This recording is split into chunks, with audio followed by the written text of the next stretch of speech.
Hey, you guys. Scott here. It's fundraising time again at the Libertarian Institute. And I say again very loosely because we haven't even held a fund drive since the summer of 2019.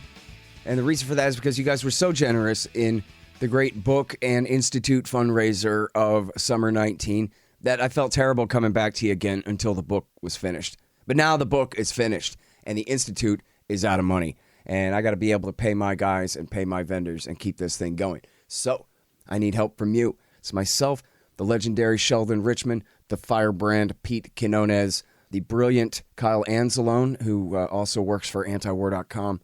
And of course, we got Keith Knight, Tommy Salmons, Patrick McFarlane, and all your great podcast hosts there, plus all the best writers in the libertarian movement. And very proud about the 6 books that we've published so far. 3 of mine, 2 of Sheldon's, and 1 posthumous book of the great William Norman Grigg. And we've got more great book projects coming up this year. We're going to publish one by the great Brad Hoff about Syria, and Richard Booth, the best journalist in America on the Oklahoma City bombing, is writing a book all about it for the Libertarian Institute as well. And not only that, but now that Enough Already is done, we're going to try to make part of this fund drive an effort to raise money to buy extra copies of wholesale books so that we can send these to, I don't know, the few best congressmen and their staff, the best people in media, all the middle-ranked newspapers, and, you know, a stash. I'd like to send 5 or 10 books to all the best peace groups so they have them for all their people and whatever. Of course, the advantage of publishing these books at the Libertarian Institute is we get to do them however we want. But the disadvantage is we don't have a big marketing team and a big budget. And that's where you guys come in. We need your help to promote this book in a very grassroots way from the ground up. And we need your support so that we can buy wholesale copies to send out to the people who need to get their eyes on it. So check out libertarianinstitute.org/donate. We got all kinds of great kickbacks for you there for your donors. We got lifetime subscriptions to Listen and Think Audio. We've got Copper, Ron Paul coins, and all kinds of great stuff there. So check it all out at libertarianinstitute.org/donate. And thank you all very much. All right, you guys, on the line, I've got the great Ray McGovern. He was a CIA analyst for 27 years. In fact, he was the head analyst, the chief of the Soviet division back when, and he was the briefer for H.W. Bush when he was the vice president in the 1980s. And he spent the entire 21st century long, anyway, opposing all of America's horrible wars, co-founder of Veteran Intelligence Professionals for Sanity. Welcome back to the show, Ray. How are you, sir? Thanks, Scott. I'm doing well. You're a good man. I really like you, and I really like the work that you do. And I was just sticking up for you the other day because some kook on Twitter, some very influential Russiagate pushing type, had you on the list of all the crazy kook QAnon people because you one time went on the Alex Jones show. And so somehow that makes you a QAnon supporter and follower in a long thread of him accusing essentially any former intelligence official, whoever gets anything right at all, of being part of this madness. You know, you and Mike Flynn, you know, anyway. I'm very happy to have you on the show because I know much better than that. And man, I love this piece. Will Comey's words come back to haunt him? Who's Comey? What words did he ever say that might come back to haunt him, Ray? I try to phrase these questions as broadly as I can for you, my friend. Well, how much time do we have? We've got 55 minutes, friend. Oh, I'm kidding. You're asking me to spell out Comey's lies, and I just wanted to, know which ones I could fit in an hour. Essentially, we are at a giant stadium, and the entire floor is yours. Okay. The most recent one, it comes out in a very flagrant way because it's in writing. A group down south did a Freedom of Information Act request for this kind of information, and lo and behold, after I think 3 years, they got an email that James Comey, the head of the FBI at the time, wrote to James Clapper, who is the National Intelligence Director at the time. Okay, now the time happened to be the 12th January 2017. Now, what Comey says to Clapper is, we can't really verify, we can't really corroborate this business, what Steele is saying. Steele, of course, is the fellow who made up all that stuff about Russiagate and implicating Trump in all kinds of scurrilous, salacious things. So what Comey says to Clapper is, we can't really corroborate that. The only trouble is that on that same day, January 12th, 2017, he signed a warrant. He attested to the fact that, the information we have from Christopher Steele regarding Russian collusion has been, quote, verified, end quote. He signed that request or application for a FISA warrant. That's a Foreign Intelligence Surveillance Act warrant to be able to spy on Carter Page. Now, he can't really say on the same day that information is verified, and also in writing, tell the National Intelligence Director, Clapper, that, we're not able to, the quote is, we're not able to sufficiently corroborate Steele's reporting. So what's going on here? No, it sounds like a crime. I mean, if you file an affidavit in front of the FISA court, that's a sworn affidavit under the penalty of perjury, is it not, Ray McGovern? It's a felony, yeah. It's a felony. And the question is whether top dogs in the intelligence community would ever be accountable. Now, it doesn't look as though James Comey is going to be held to account, and we can explore those reasons later. So it's quite understandable Americans would be asking themselves, well, Carter Page, who's Carter Page, for God's sake, Well, Carter Page started working for the Trump campaign in March of 2016. He was a sort of a bit player, so-called foreign policy advisor, not much stature, but whoops, wait a second now. He had contacts with Russians. He had business dealings with them. As a matter of fact, the CIA used Carter Page as, kind of a source for information that he could glean from his contacts in Russia. Now, the CIA told the FBI that, but Comey said, that doesn't matter. We think he might still be a spy because he talked with Russians. He met with Russians. He knows Russians. And so what Comey did was, of course, use what Steele, this Christopher Steele fellow he's an ex-spy for the UK, pretended to know something about Russia. He served up all this stuff so that Comey could use it in this application for a FISA warrant, a Foreign Intelligence Surveillance Act warrant. Now, the question is, why is this important?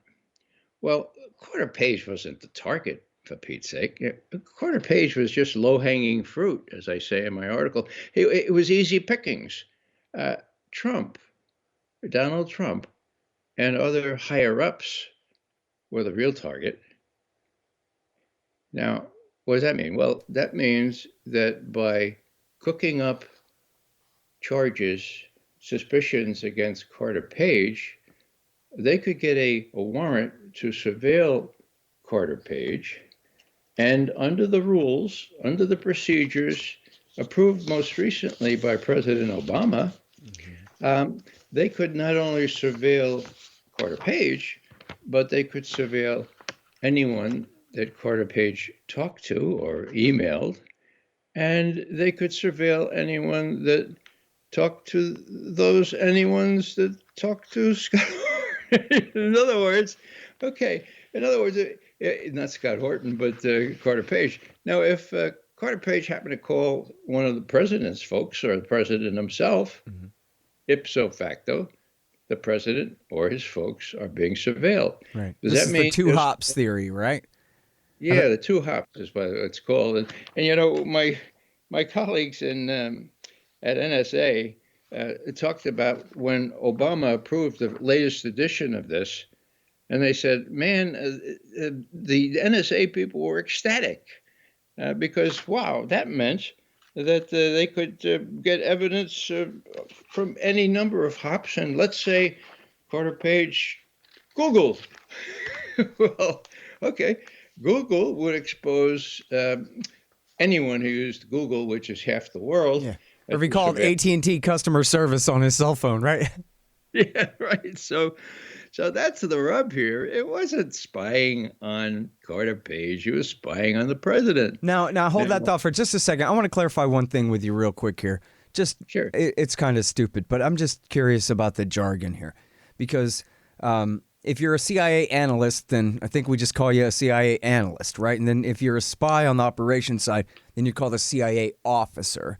And then that means a CIA agent is, people use those interchangeably. Like agent means officer. But when you say agent, or if you said agent, you would be referring more to someone who had been turned by an officer, right? But then there's a lower level of classification, an asset, like say Freeway Ricky Ross selling crack in Los Angeles in the 1980s, something like that, who you wouldn't call him an agent, or would you call, is it really that people conflate agent and officer, but they really should conflate agent and asset? Those are really the same thing, and that's what Carter Page was. Is that correct? Yeah, when people travel to what was then the Soviet Union or Russia, and they meet with Russians, they are debriefed when they come back. Sometimes they're briefed before with items that we, the CIA, really want to know about, okay? So they're not actually spies. They're, we don't use this terminology in a kind of legalistic way. They're referred to as people who travel to Russia, people who kind of cooperate in terms of trying to find out things. So they would just call them a friendly source or something that's not like an official term? There's got to be an official term for it. If not agent or asset, what is it?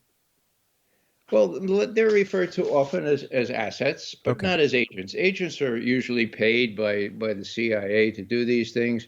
They may have paid some expenses for Carter Page, but he's not an agent. Usually is a foreign national working on the direction of a CIA case officer. I see. And the case officer is what we call the CIA operations officer. Right. So the distinction is very blurry. So essentially, so in this case, Page is an asset of the CIA. And essentially one that they can count on, not just that they talked to him before, but that they talk to him every time he goes to Russia, kind of a thing. Am I right? He's an asset in that sense, sure, yeah. He's an asset whenever he talks to them, but he's not under their direction. Mm-hmm.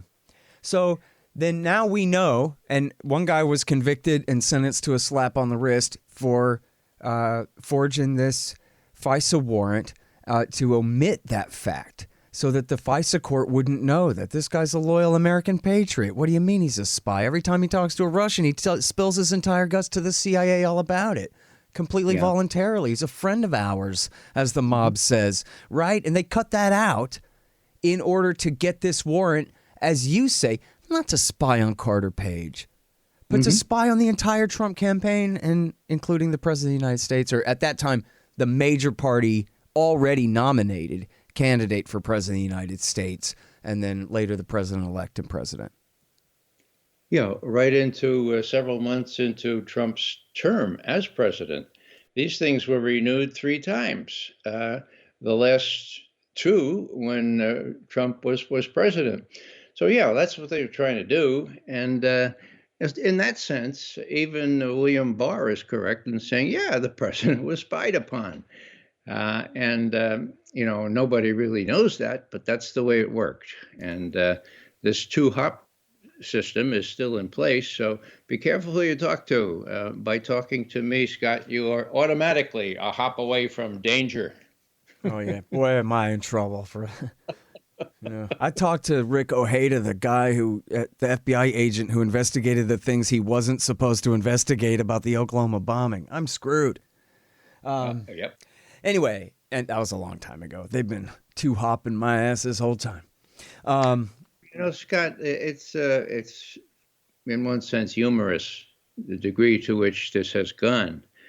But I avoided saying up front, like in my title, Comey lied again. Should Comey be in jail? Why?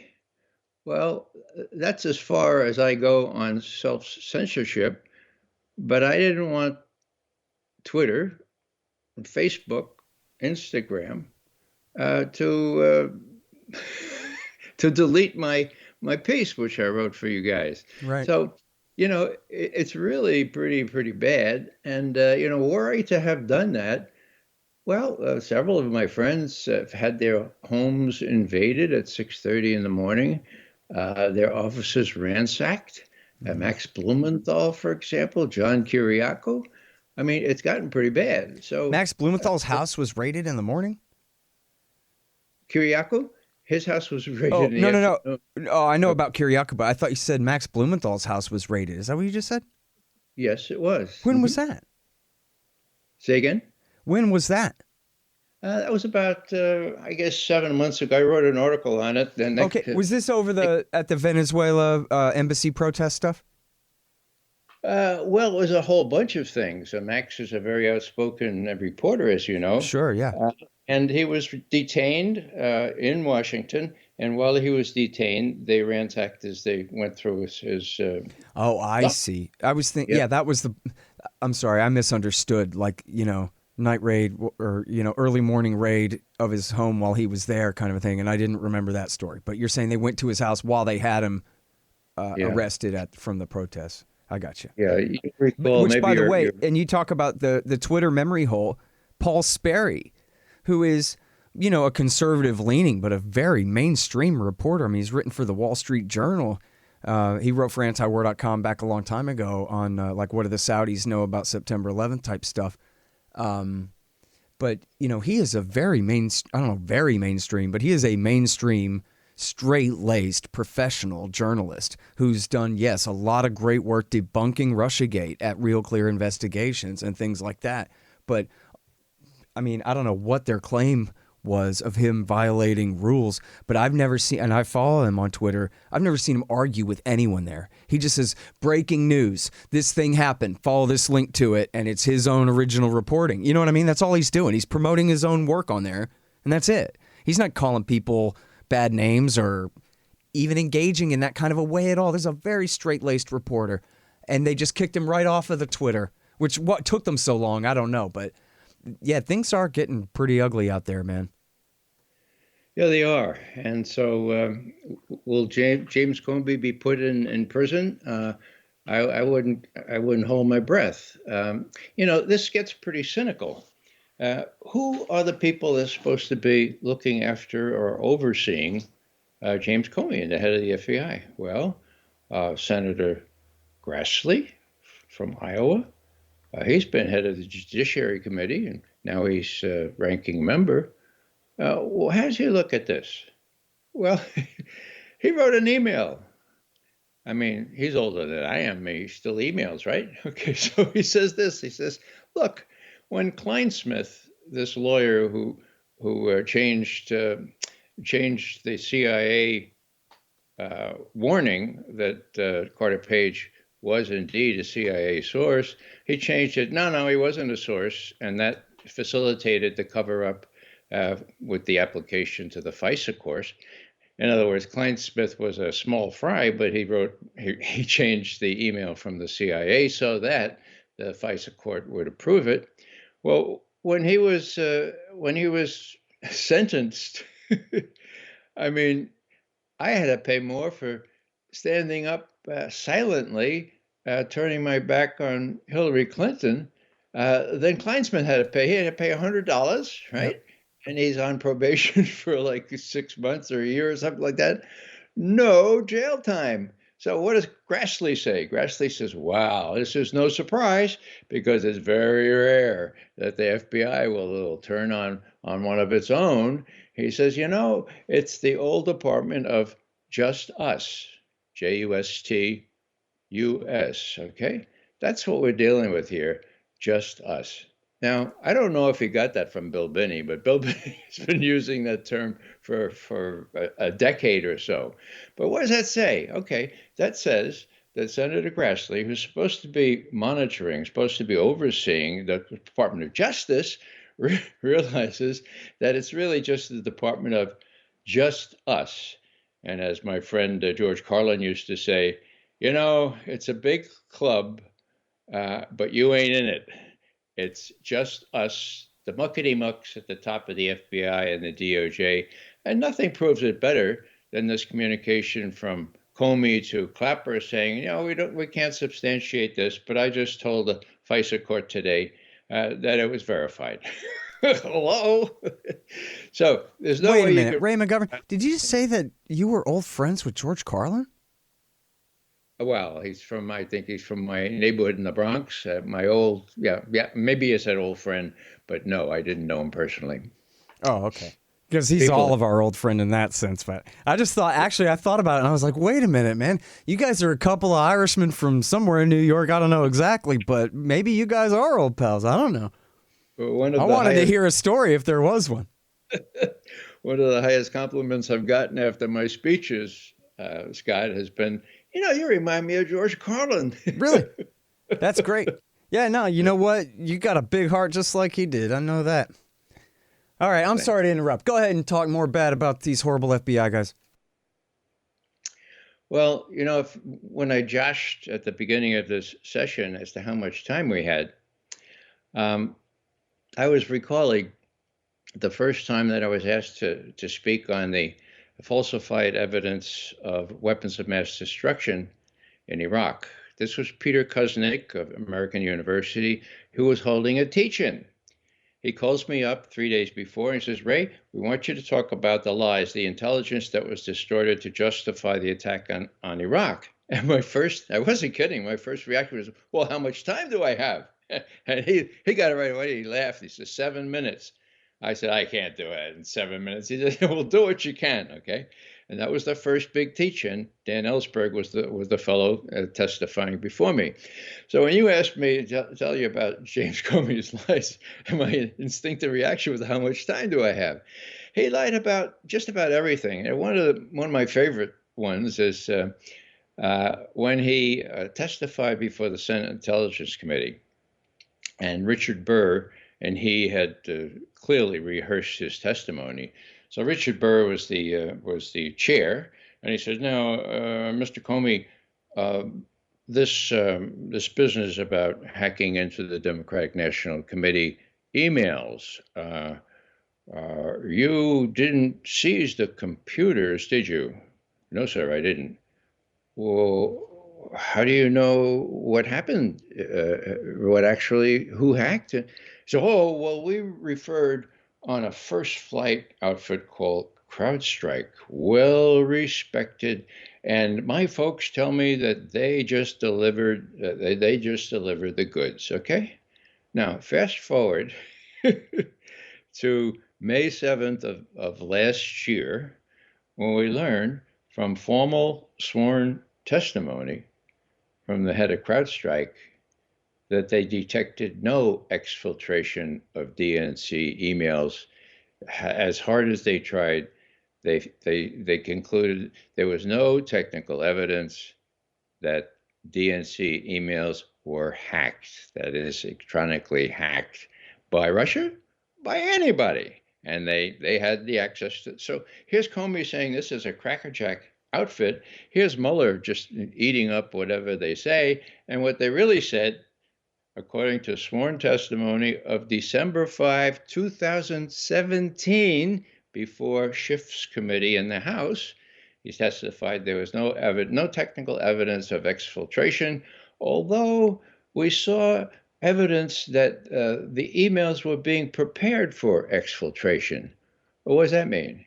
That means they were being assembled in such a way that they could be downloaded onto a thumb drive, put in somebody's pocket, and taken to WikiLeaks for publication. We have been saying that since the 12th of December, 2007, 2016, okay, thanks to our two former NSA technical directors, Bill Binney and Ed Loomis. They knew how the thing worked. They had the help of slides and charts off the wall from Ed Snowden, and they knew the principles of physics. They knew that if there was any exfiltration, that is, any hacking, that NSA would ipso facto know it, and the slight chance NSA didn't know it, then the others, people called the Five Eyes, the other four eyes would certainly have seen it. So Comey has never been held accountable. He also talked a lot about, the Internet Research Agency. This is a crowd of young people in St. Petersburg. I bought a couple of ads on Facebook, and this was supposed to have affected people's choice in the election of 2016. It's male bovine excrement to be, not to say BS out loud. What we looked at the Facebook postings for that period, and the period went way beyond the election, after the election. We looked at them, and you got a pencil? They represented 0.00000046% of all the Facebook data that was out there during that period. So we were being asked to believe, and the New York Times, of course, would never backtrack on this, that these internet postings on Facebook also affected the election. By the way, let me just throw in here as a parentheses real quick that Gareth Porter, of course, wrote the definitive debunking of the New York Times coverage of that at consortiumnews.com, if anybody wants to look. Mm-hmm. Yeah, he did. He had 2 articles on that, and he keeps going strong. The other thing is this. Most people don't know this, so I'll raise it. The Director of National Intelligence, Ratcliffe, gave the Senate committee information about a decision alleged to have been made by Hillary Clinton on the 26th of July, 2016, so right in the heat of the campaign, to vilify Putin, to blame him for just about everything, to say that Trump was in his pocket, and that information in an intelligence report from the Russians, mind you, from the Russians. Now, why is that important? Well, because it was judged to be of such importance that it was briefed to President Obama. And then it was also given to the Department of Justice as a referral. Find out who did this. Find out how this information, look into it, okay? Now, why is that important? Well, when you do a referral to the Department of Justice, which is required if there's a leak, okay? So the way I reconstruct it is that somebody in the intelligence apparatus saw what was going on, saw that nobody appreciated the fact that Clinton and her bunch had started this whole campaign against Russia, and decided, oh, here's a Russian report. I can leak this, okay? And then, at least we'll get it out into the open that Hillary decided on the 26th of July, 2016, to blame the Russians for just about everything. Now she's trying to blame them for January 6th disturbances at the Capitol. So what that means that somebody surfaced this thing, and that's the only reason why there would be a Department of Justice referral. So they briefed Obama. They did a Justice Department referral. It's in hard copy from the Director of National Intelligence, and yet, you see anything about this? Do you see much about this in the New York Times? No. Do you see the testimony of the head of CrowdStrike? Testimony going back to the 5th of December, 2017, that there was no evidence that the Russians or anyone else hacked into the DNC computers. Do you see that in the New York Times? No. Well, give them time. Yeah, it's only been 9.5 months. 9.5 months. May 7th, 2020, that the Director of National Intelligence released that report. So give him time. Now, it wasn't the Director of National Intelligence. It was Schiff himself. Schiff kept all this testimony going back to December of 2017 secret until he was told by the Director of National Intelligence, look, you released those transcripts of the testimony of the head of CrowdStrike and others, or I'm going to do it. And so on the 7th of May last year, Schiff released these things, not a word. Not a word. Not a word in the New York Times or the Washington Post that their whole edifice on Russiagate, which was built originally at least on Russian hacking, has fallen apart because the guy, the horse's mouth, the guy who knows, his name was Sean Henry. He testified on the 5th of December, 2017. They had no evidence. So what is Comey talking about here? First rate, upper class, he called it, high class cyber security. That we relied on those because my folks, as he used to call them, my former folks, they told me that this was a crackerjack unit. What male bovine excrement will come out of Comey's mouth and be replicated, or at least reported in the New York Times? Yeah. So my beef here is this, that, well, you know it better than anyone, Scott. Unless we find some way to force ourselves onto the pages of the computers of people who still believe the New York Times has all the news that's fit to print, they're going to keep believing it. And it's very disheartening when I go back to New York. Mm-hmm. You know, I grew up in the Bronx, and we read the New York Times, as my Irish grandfather used to say, we read it black and white.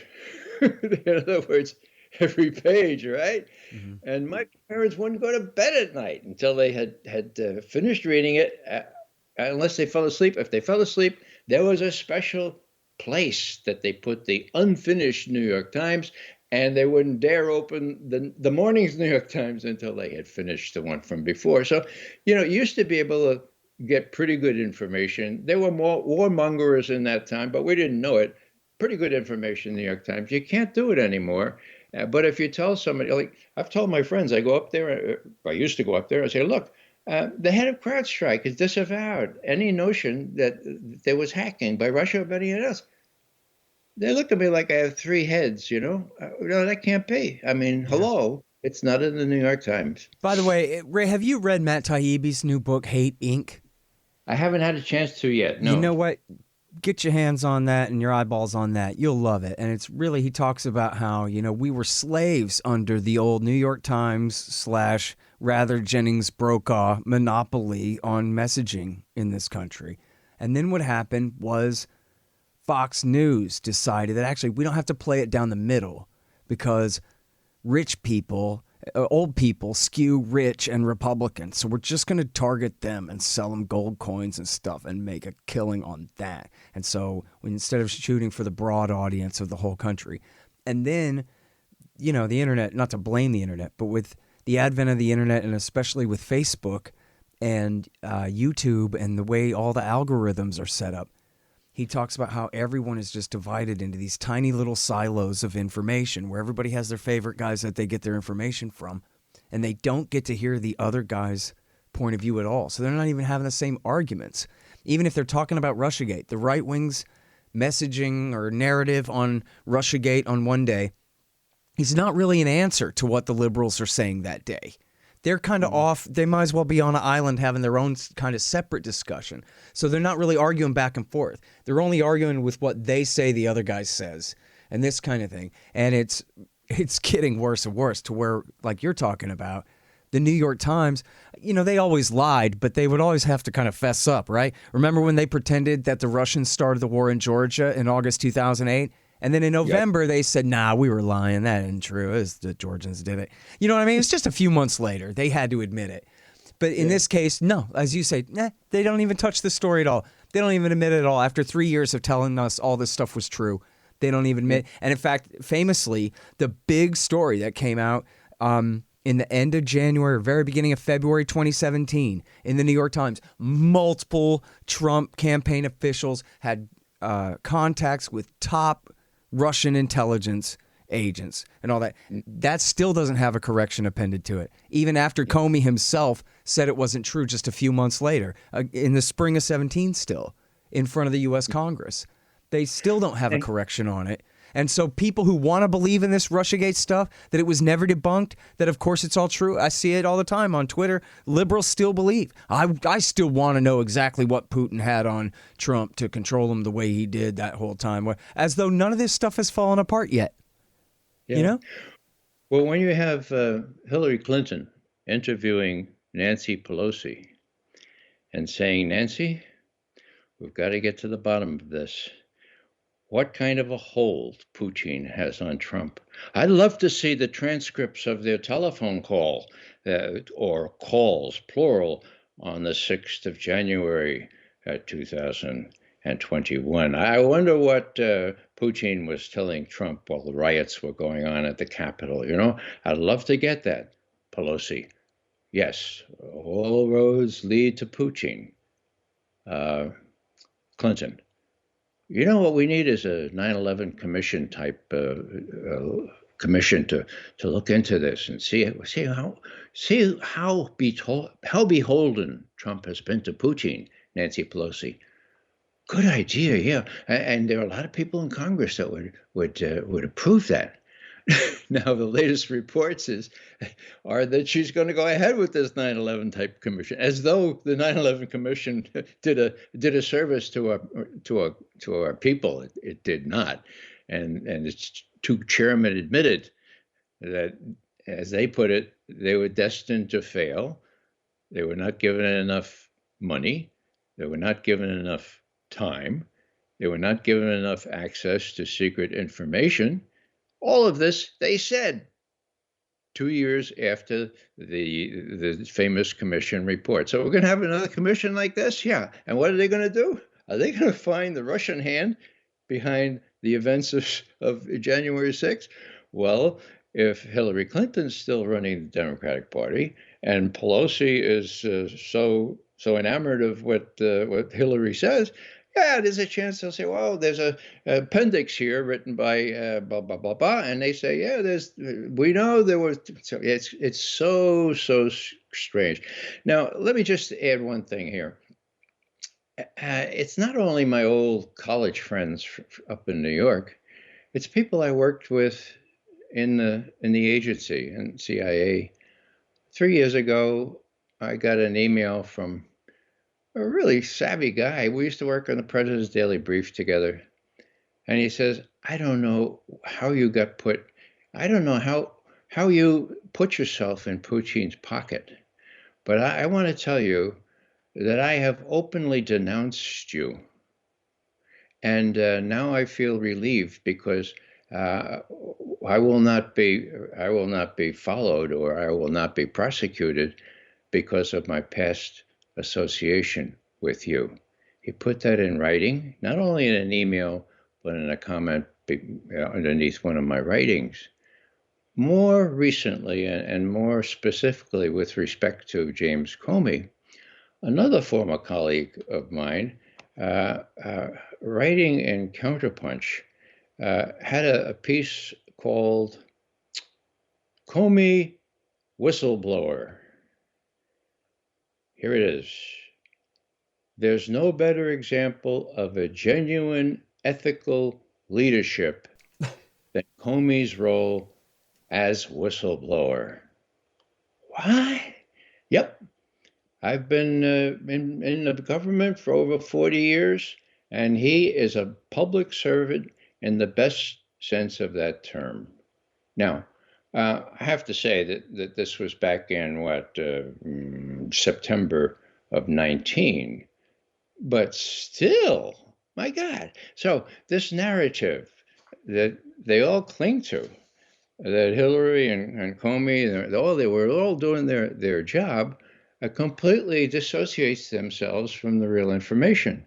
And so they don't know about CrowdStrike, and they'll never know now that Comey lied to the FISA court unless the New York Times publishes it. And when they do, they'll probably put it on page A17 below 3 ads for really nice bras. I used to work on Russian media. I used to, kind of try. I had to read. There was no automatic translation, or we used to get the Russian original. I used to read Pravda Izvestia the first thing in the morning.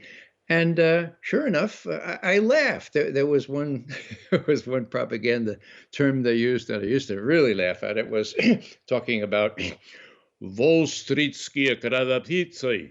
Okay, Wall Streetskie, that's Wall Street, adjective.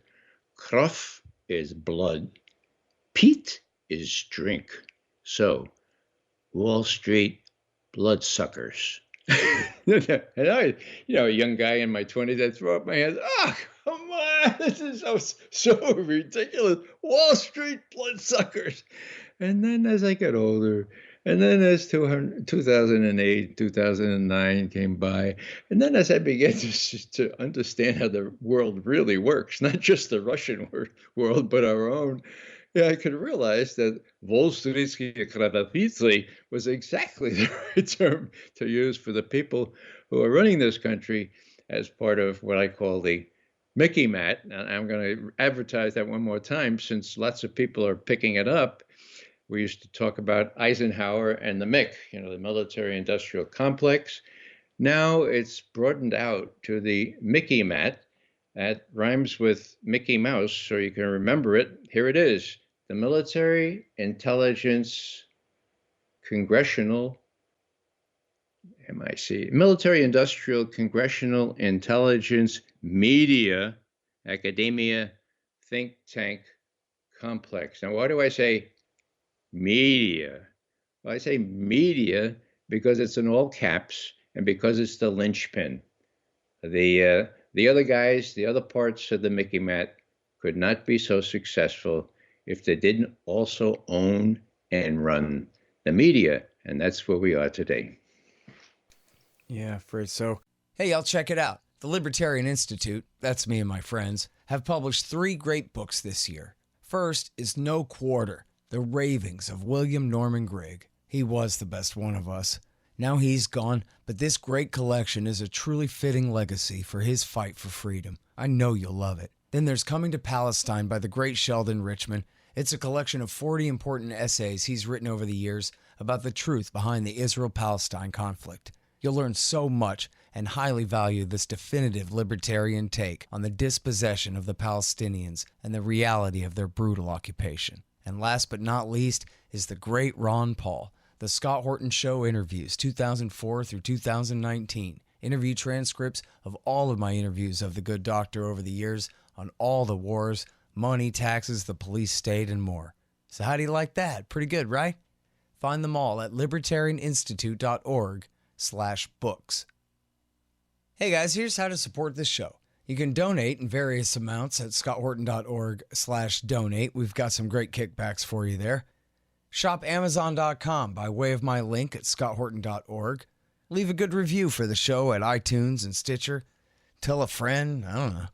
Oh yeah, and buy my books, Fool's Errand, Time to End the War in Afghanistan, and The Great Ron Paul, The Scott Horton Show Interviews 2004 through 2019. And thanks. All right, now, so what about John Durham, the torture murderer cover-upper here? He's been promoted to special counsel so Biden can't fire him.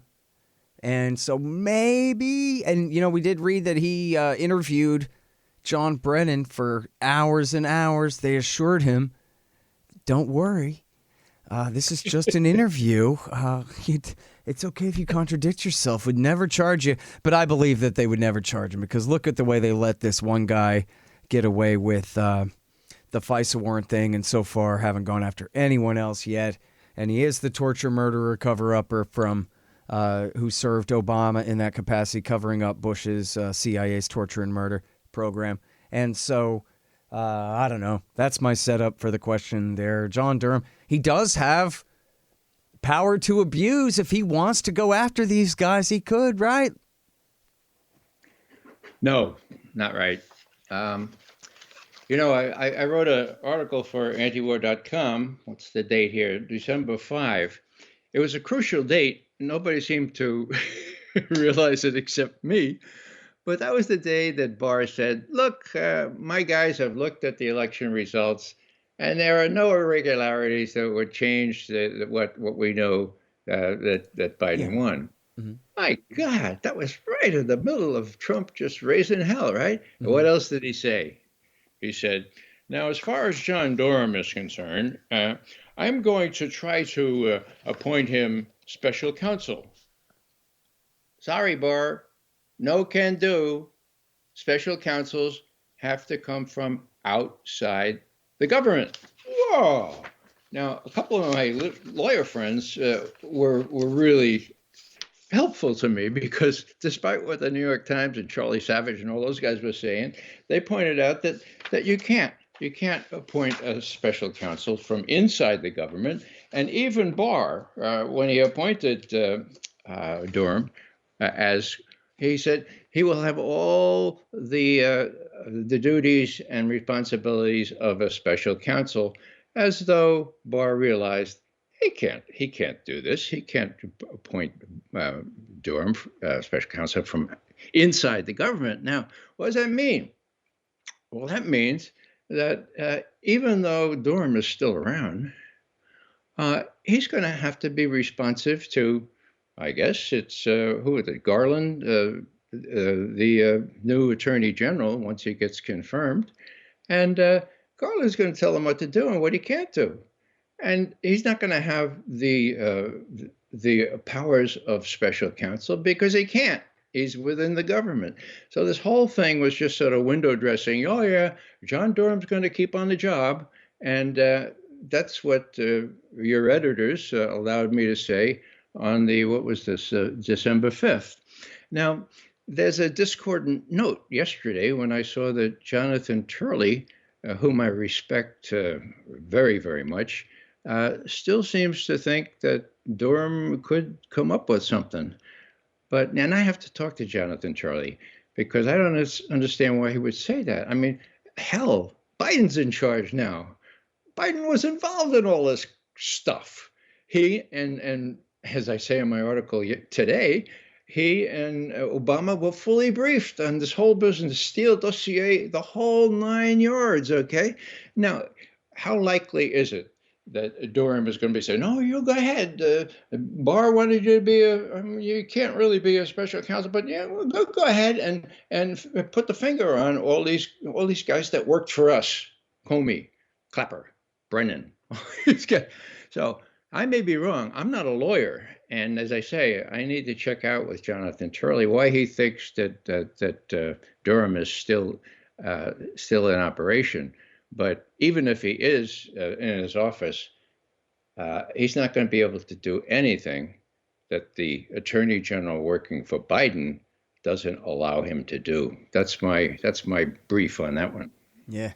And you know what? He must have just been brought on board to make this thing go away anyway. You don't go after the leaders of the FBI and the CIA for framing the president for treason. That's why they're the leaders of the FBI and the CIA. You can have your little IG report, and then that'll be the end of that, you know? Yeah, I'm afraid you're right there. Although, we intelligence analysts have to look at open sources as well. What gave me some hope that Durham might be able to do something constructive was all the very strong statements coming out of Barr himself, sometimes out of Durham. For example, taking strong issue with the whitewash that Inspector General David Horowitz did on behalf of the Department of Justice, Department of Just Us, and the FBI. So, they disagreed vehemently about a couple of things that Horowitz said, because Horowitz was in a bind. All he could do was ask various FBI officials, were you prejudiced? Were you prejudiced against Trump? And they said, oh, prejudice? No, not me. Were you biased? No. And that's all he could do. And so he reported that. It was, as I say, it was a whitewash because of the restrictions on him as Inspector General of the Department of Just Us. And so Durham and Barr both reclaimed loudly, saying, no. These guys, look at the FISA applications, the stuff I write about this morning. Look at them. 17 egregious errors, all in favor of throwing doubt on Trump. If there were like 6 and then 11, that would be something. But so, it's really, really, really bad. The intelligence committees, I mentioned Chuck Grassley and Judiciary Committee with overseership over the FBI and DOJ. Well, it used to be oversight since 75, when 78 was when the oversight committees were actually set up and running. There used to be a modicum of real oversight. Now it's overlook. They look up to the sky and let this happen. And then Grassley has the poor judgment to say, yeah, I know the FBI will never go after one of their own. It's Department of Just Us. Well, what's wrong with you, Grassley? You're supposed to be making sure that it's Department of Justice for all of us, not the Department of Just Us. And as Carlin used to say, it's a club, and we ain't in it. Yep, that's certainly true.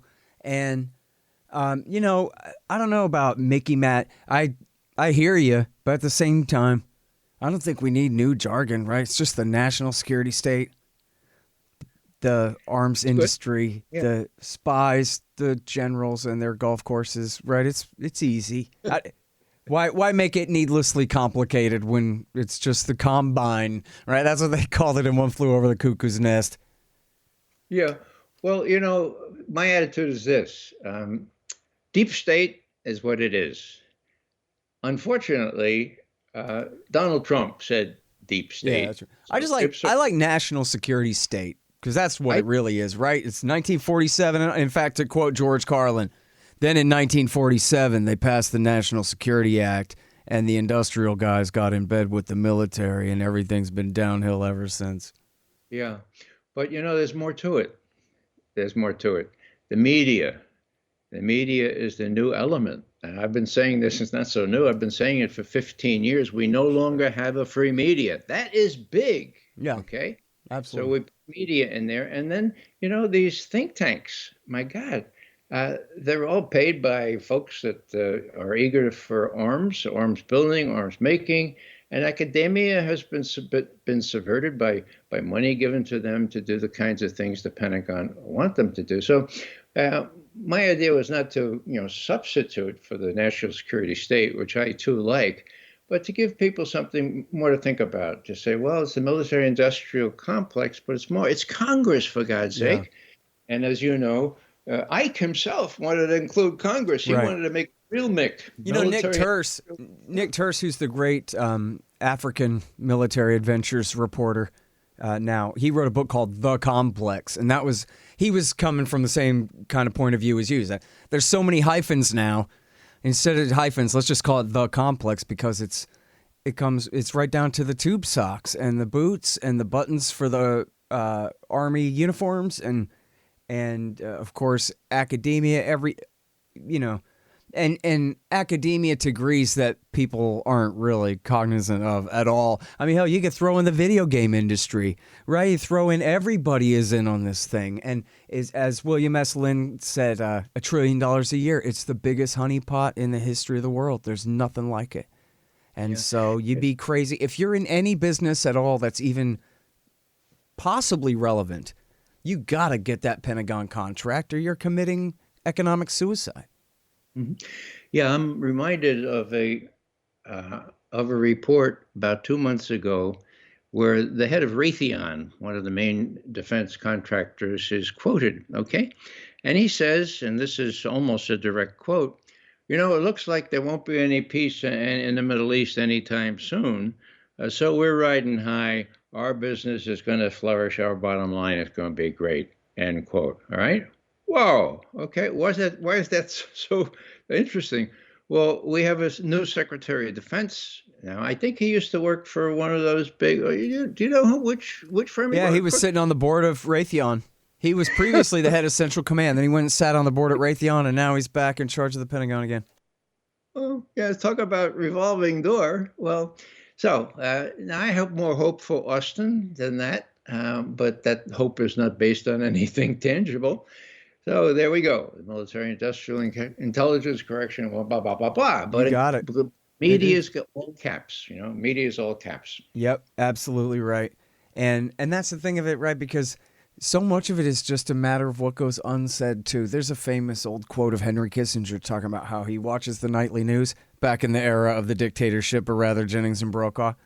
And he would watch the nightly news, always with the sound off. He was telling them what to say. It's not like he needed to hear how they said it. He just wanted to see what order they covered the stories in, because that was all he really needed to pick up from them, was the amount of emphasis they were giving one story or the other. And as you're talking about in the case of CrowdStrike here, if it goes unmentioned, then obviously it's unimportant. If the most important thing today is Ted Cruz being a lousy leader of men, then all the things that aren't being covered, it is implied there that they were not as important as this. And that's it. And these decisions are being made by real professionals who know what's important. That's their job, the news. And so when they say that, man, breaking story, obviously the whole country today is paying attention to the developments in these two pop stars' relationship or whatever it is, then they are heavily kind of insinuating that nothing else going on compares to that. Or, in all our Russiagate stories, them finally admitting that CrowdStrike didn't really know the Russians did it. That's not really important. They don't have to say it. They just have to not say it. Nothing to see here. Just move on. Yep. Let me just add a little footnote here very quickly. Sure. If you haven't read Mary's Mosaic by Peter Janney, you really need to. He goes back to the early days of CIA when a fellow named Cord Meyer, Mary Meyer's husband, ran covert operations to include the media. And he points out that there were CIA influencers and CIA paid agents in all the main media, talking about thousands. Way back then, we're talking late 50s, early 60s. So This is not something new. And it's just as pernicious now, perhaps even more than it was then. Mm-hmm. Well, and this was Bernstein's probably biggest accomplishment outside of Watergate with Woodward, was his piece on Operation Mockingbird in the 1970s, too. Cord Meyer ran that operation. Mm-hmm. A friend of yours ran that op, is that what he said? Cord Meyer is the fellow's name. It was a really big wheel. He ran all kinds of covert operations, especially media. As a matter of fact, he was one of my distant superiors during a tour I did as intelligence advisor to Radio Free Europe, 68 to 70, to make sure that we didn't incite the Czechs, for example, or the Slovaks, as we had the Hungarians back in 1956. So I was there for the invasion of Czechoslovakia, and I was advising the head of Radio Free Europe, look, the Russians are going to do this. We're not going to be able to intervene. Please don't have your bureau chiefs incite people who are just going to be crushed worse than they are already. So long story short, I was working for the covert action staff as an analyst, but Cord Meyer was my ultimate boss. And I even had a session with him when I came back from Germany, and I had a bunch of complaints, and he was startled that someone of my low rank, relatively low rank, would have complaints to a fellow as important as Court Meyer. Yeah, he ran the whole Mockingbird thing. And that's very evident in this book that I recommend again. Peter Janney, Mary's Mosaic is the name of it. Great. Yeah, that's going on my list, going on my pile as soon as possible. And man, I get the feeling that, you know what, even after all these years, Ray, I really should sit down with a video camera and interview you all day one Saturday or something. I think there's a lot that I still have to learn from you, man. Well, I had the same feeling, not so much you, Scott, but here I am. I'm 81 now. I'm feeling at the top of my game still. I know a lot of stuff. Yeah. And it's a little frustrating that I can, well, it's good that I can get stuff out last night, as I did with Eric Garris and your antiwar.com publication. But, you know, people actually listen more to things like what we're doing right now, or watch video more than anything else. I tell you one more vignette here. First time I met Julian Assange, I'm in the outer room of the embassy, Ecuadorian embassy in London, right? And he comes in, and I'm right next to the door. And he opens the door, and I say, Julian, Ray McGovern. And he looks at me and he says, well, I know. And I said, oh, you read my stuff? And he says, no, I don't read your stuff. I see you on YouTube all the time. Right. Now, Julian was in his 30s at the time, so he's not the youngest of the young set, but the young set watches YouTube, they watch video, and they don't have much truck with all these very carefully crafted articles I do. But when they get on a program like yours, then there's a fair chance that somebody will listen or perhaps even watch. Well, you know what? I just put out this video series to go with my new book, and I'll email you the link to the series, and you're on the list to get the book, but I haven't gotten my act together on that yet. But the guy that I made the video series with is a very talented filmmaker type, and hey, Gus, you listening? What do you think, man? We make a little old documentary about the life and times of Ray McGovern and some things that he picked up along the way, man. That dang all sound like a good idea to me. I'm sorry I got to go, man. I'm so late for Gareth, but we're going to revisit this narrow topic here, Ray. Well, that would be fun, and good luck to you, Scott. You're doing good work. All right. Thanks, buddy. Talk soon. Bye. All right, you guys, that's the great Ray McGovern, veteran intelligence professionals for sanity, and, of course, consortiumnews.com and antiwar.com and raymcgovern.com. The Scott Horton Show and Anti-War Radio can be heard on KPFK 90.7 FM in L.A., apsradio.com, antiwar.com, scotthorton.org, and libertarianinstitute.org.